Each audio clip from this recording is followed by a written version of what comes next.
शराब नीति में अनियमितता मामले में आप नेता मनीष सिसोदिया की जमानत याचिका पर सुप्रीम कोर्ट में सुनवाई जारी है और वहीं ईडी आज सुप्रीम कोर्ट के उस सवाल का जवाब देगी कि इस मामले में किसी राजनीतिक दल को आरोपी क्यों नहीं बनाया गया, जबकि राजनीतिक दल को इसका लाभार्थी बताया गया है।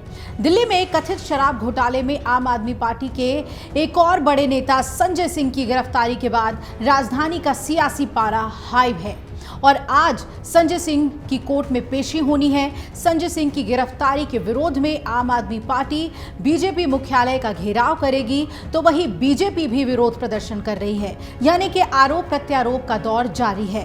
तो दिल्ली में कथित शराब घोटाले में प्रवर्तन निदेशालय यानी ईडी ने कल आपके राज्यसभा सांसद संजय सिंह को गिरफ्तार कर लिया। संजय सिंह की गिरफ्तारी के अगले दिन यानी आज ईडी और इनकम टैक्स ने 4 राज्यों में ताबड़तोड़ रेड्स किए हैं।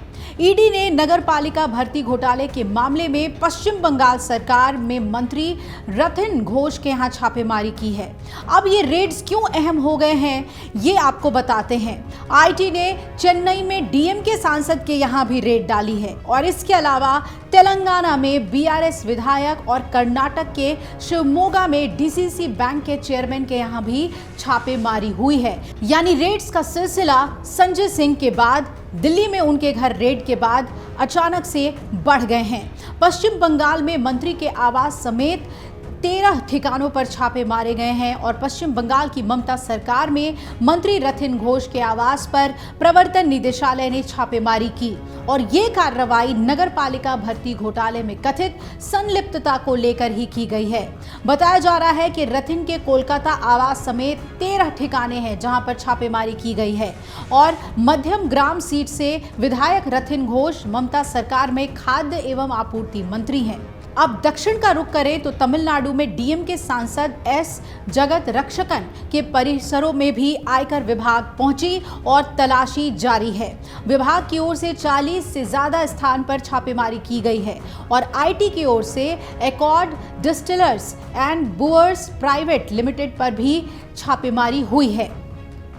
दक्षिण में ही तेलंगाना भी इन रेड से अछूता नहीं है। आईटी ने बीआरएस विधायक मंगती गोपीनाथ से संबंधित ठिकानों पर छापेमारी की और आईटी अधिकारियों की कई टीमें कुकुटपल्ली में उनके आवास और कार्यालयों समेत हैदराबाद के विभिन्न हिस्सों में तलाशी ले रही है और साथ ही कर्नाटक में भी ईडी की छापेमारी चल रही है। आपको बता दें कि कर्नाटक में छापे ईडी ने डीसीसी बैंक के चेयरमैन मंजुनाथ गौड़ा के शिवमोगा स्थित आवास पर की है और वहीं एपेक्स बैंक के पूर्व अध्यक्ष वो रहे हैं। शिवमोगा में उनके 3 आवास पर रेड हुई है और जाहिर है कि इन सभी राज्यों के मामले कोर्ट के सामने सुनवाई के लिए आएंगे और कोर्ट भी इन मामलों को बेहद गंभीरता से लेगी, क्योंकि ये सारे मामले एक स्कैम से जुड़े हुए बताए जा रहे हैं। दिल्ली शराब घोटाला मामले पर सुप्रीम कोर्ट ने एक दिन पहले ही ईडी से पूछा था कि वो ये बताए कि अगर आम आदमी पार्टी को कथित तौर पर शराब घोटाले से फायदा हुआ